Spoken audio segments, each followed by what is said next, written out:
Good morning बच्चों, मैं doctor Lakshmi Tiwari, Hindi विभाग, मरवारी कॉलेज, रांची। बच्चों, मैंने पिछले क्लासेस में भरत राम का प्रेम पढ़ाई थी, जो कि तुलसीदास द्वारा रचित है। और उसके बाद की जो कविता है 12 मासा, उसको आज मैं पढ़ाऊंगी। तो आप सब सुने। 12 मासा के कवि हैं मलिक मोहम्मद जायसी। मलिक मोहम्मद जायसी अमेठी, जो कि उत्तर प्रदेश में है, के निकट जायस के रहने वाले थे।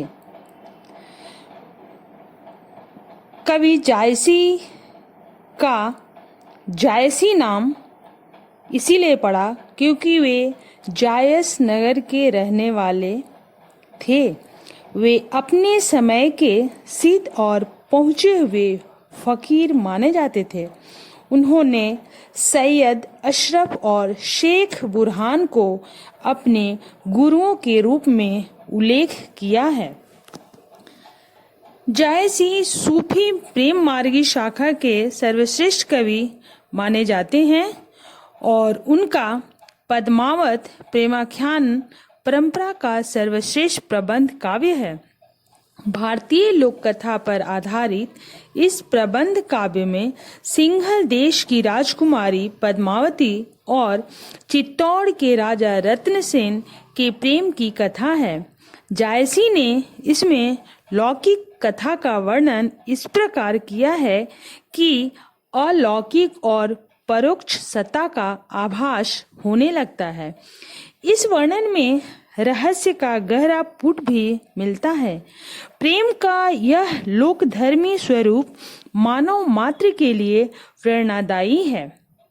फारसी की मसनवी शैली में रचित इस काव्य की कथा सर्गों या अध्यायों में बटी हुई नहीं है, बराबर चलती रहती है।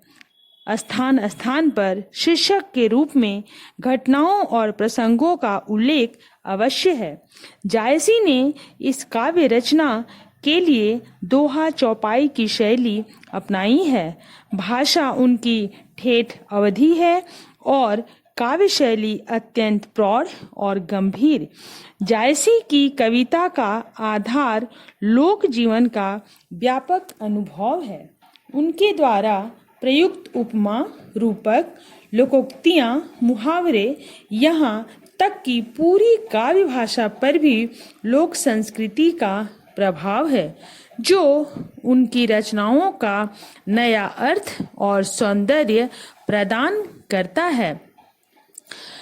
जायसी की रचनाएं हैं पद्मावत, अखरावट और आखिरी कलाम। जायसी की प्रमुख काव्य कृतियां हैं, जिनमें पद्मावत उनकी प्रसिद्धि का प्रमुख आधार है। यानी जायसी साहित्य जगत में जो प्रसिद्ध है, उसका आधार है पद्मावत। पद्मावत के कारण ही जायसी की प्रसिद्धि साहित्य जगत में हुई है। तो हम लोग आगे कविता देखते हैं। 12 मासा।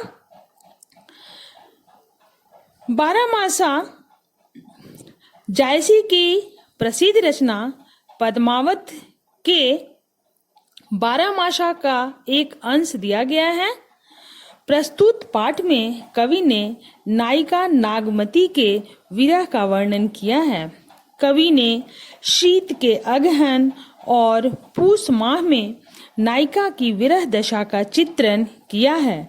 प्रथम पद में प्रेमी के वियोग में नायिका विरह की अग्नि में जल रही है और भंवरे तथा काग के समक्ष अपनी स्थितियों का वर्णन करते हुए नायक को संदेश भेज रही है। द्वितीय पद में विरहिणी नायिका के वर्णन के साथ साथ शीत से उसका शरीर कांपने तथा वियोग से हृदय कांपने का सुंदर चित्रण है। चकई और कोकिला से नायिका की विरह की तुलना की गई है। नायिका विरह में शंख के समान हो गई है, अर्थात वह बहुत दुबली हो गई है। तीसरे अंश में माघ महीने में जाड़े से कांपती हुई नागमती की विरह दशा का वर्णन है। वर्षा का होना तथा पवन का बहना भी विरह ताप को बढ़ा रहा है। अंतिम अंश में फागुन मास में चलने वाले पवन झकोरे शीत को चौगुना बढ़ा रहे हैं। सभी फाग खेल रहे हैं, परंतु नायिका विरह ताप में और अधिक संतप्त होती जा रही है। तो बच्चे, आज मैं यही समाप्त करती हूँ, फिर अगले क्लासेस में। धन्यवाद।